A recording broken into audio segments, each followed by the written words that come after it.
I need a franchise quarterback. I probably want to draft Bo Nix or Michael Penix, and both have enough college starts they're ready to play. Okay, so what does it say that he's had this in his draft for months in regard to the Broncos? It means if they knew this deal was happening. Sean Payton's looked at the video of both. Okay, and his take is it would be a reach by Denver at 12 to get Bo Nix or Penix. Okay. If we can move back to 18-19, a spot ahead of the Rams, because people are concerned the Rams are going to take one of those guys because of Stafford's age. So if we can move down 6 or 7 spots, get additional picks, which we need in the division with Harbaugh, Reed, Herbert, Mahomes, and get them, great. If we move back, it tells me Denver's moving back in the draft, not up. Well, they also moved up with that late round pick. They go up like 50 picks. I think Denver now is moving back. That's what it signals. And not a ton, 5 spots. Get another second or third round pick. Hopefully land a Bo Nix or a Penix. I got to tell you something. It would not shock me if Denver moved back, got picks, and they've made their mind up. I think the Tulane kid is the player. Tulane kid, Michael Pratt, has a lot of Brock Purdy. Won a lot of games, highly productive, same program. I mean, again, wait a minute. He may see no gap between Bo Nix and Pratt. He maybe it's inches. Yeah. He sees a gap between Jaden and Caleb or Drake and Bo Nix. But Denver needs players. Hold on. Sam Hartman put up massive numbers at Wake, went to Notre Dame, start stats. Come on, if you're going by that. Pratt's a better prospect than Hartman. Clearly, everybody likes Pratt more. I just don't see why. I think my Ken O'Brien comp may rock the world. 80% of our audience has no clue who that is. That's what I saw him play. I thought Ken O'Brien, that's what he reminds me of. So Zach Wilson heads west, back to maybe more comfortable surroundings. Denver out of the moves media. Back in the draft, gets more picks, and has their eye on Rattler or Michael Pratt. Now, remember, Rattler was the #1 high school quarterback in the country. He's a little loose for me. He's a little Drew Lock, Jay Cutler for me, but he's got talent. I was bullish on him going to South Carolina, and did you see what happened there? Like nothing. No, it's again, Rattler. You know how I am. He beat out Caleb Williams. And then he didn't. Well, he was supposed to be the next Heisman winner. Remember Rattler? It's not who starts the season, it's who finishes. I don't even know if he's Rattler is a little Drew Lock, Jay Cutler, a little loose for my taste. Little loose. He's a little Zach Wilson for my taste. So, okay, here's my big guess. Denver goes back. Not a ton, but they go back 5 or 6 spots now because of this move. I still think they want a quarterback, but it's telling you that Sean Payton has looked at it. Sean's like, guys, we can't afford to move up for the top 3. I guarantee you, Sean knows that Nix is 4 or 5. And his take is, I'm not taking the 5th best quarterback at 12. I'll take him at 18 and get a 3rd-round pick. 18. Then the value proposition changes. But I bet you Sean Payton is looking at that Tulane kid because the Tulane kid's a lot like Bo Nix. You draw it up, he makes the throws, he sits in the pocket, he's got some Brock Purdy. Stayed there, a lot of starts, grown up, dealt with some personal stuff. This kid's an adult. How about this? I know you want to lock up the 5th year, right, for the quarterback by getting him in the 1st round. Would they trade back to, say, Kansas City's spot? I know in the division. Would Kansas City move up saying, Rashee Rice, he could get a full season. We need to go get a receiver. Yeah, but there's a huge drop-off between Neighbors, Adunze, and Harrison and the 4th receiver. We got Brian Thomas at LSU. No? Okay. When you're not the best receiver in your college team, you're not going to be Randy Moss. I'm not moving up 8 spots for a guy who's the 2nd best receiver in college. Think about how good Ohio State's receiving recruiting has been for 5 years with Brian Hartline.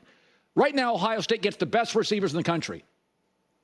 Harrison is significantly better than their number 2. And their number 2s are going in the 1st round. Yeah. So you're telling me this Brian Thomas guy, well, he's not nearly Neighbors. Okay, I can wait on that. Fine. I mean, Ohio State has only 5-star receivers. Harrison is significantly better than their 2nd best receiver. Yeah. That's a transcendent, that's a game changer. By the way, did you see USC spring game this weekend with no Caleb Williams? They tell me you want to talk about that during the show. Are we going to talk about it? It's like 4 picks or something. To the Chicago Bears. And I'm reading The Athletic this morning. And there's a quarterback coach in the NFL who played in the league. And he talked about Caleb Williams. He said, listen, his arm, there's a lot of wow stuff here. This kid's spectacular talent. This is generational stuff. But he also added context, said this NFL quarterback coach who, again, played in the league. And I think he made great points about Caleb Williams, and I'm going to show them to you. The first one he said is the Bears head coach safe. You have a first-year coordinator. It's not like he's going to a place that's stable. It's not like the Jordan Love takeover in Green Bay. The coach continued. Not going to be like that in Chicago. Defensive head coach, hot seat, new OC. There was quarterback stuff for the last number one guy with Justin Fields. Half the team wanted him to stay, half didn't. Those things are huge factors for a young quarterback coming in at the start of his career. And he continued. Look at Brock Purdy. Goes into a situation, all the boxes are checked. Solid organization, good defense, play caller, developer of talent. Knew exactly what he was looking for.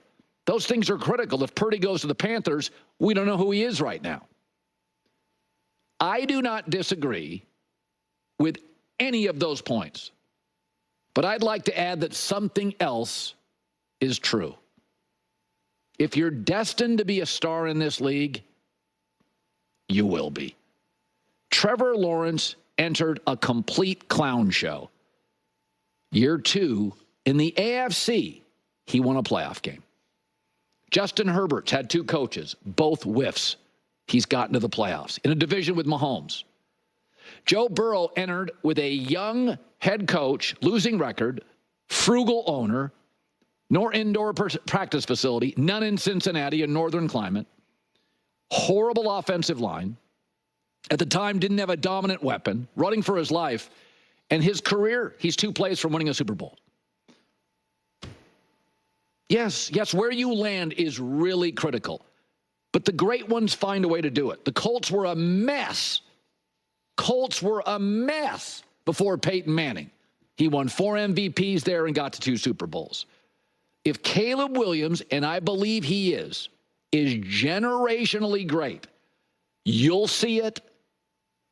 The Bears GM and owners will see it. And if Matt Eberflus isn't the guy, he'll be gone. I suspect he will be after year 1. Herbert got the bag. I mean, Josh Allen, think about this, has yet to have a great O-line, has a defensive coach. He's on his 3rd coordinator, has never had a true number 2 receiver, finally got an elite running back. In the last 5 years, they've been top 4 in offense. You'll figure out how to get it done. In every business, talent overcomes. Talent wins. Talent separates. Yes, for 90% of these players, it's where you land. It's who coaches you. J.J. McCarthy is not talented enough, nor is Bo Nix, Michael Penix, and I like all 3 to some degree. They're not talented enough to go to a clown show and deal with a coaching carousel. Herbert is. And in my opinion, Caleb Williams is. If you're destined to be a star in the entertainment business, singing, music, athletics, you will be. Jordan hit on his 3rd coach. Jordan eventually got Scottie Pippen. Eventually, as Jordan fought with his owner and his GM and the first couple of coaches and teammates, eventually it worked. It always does.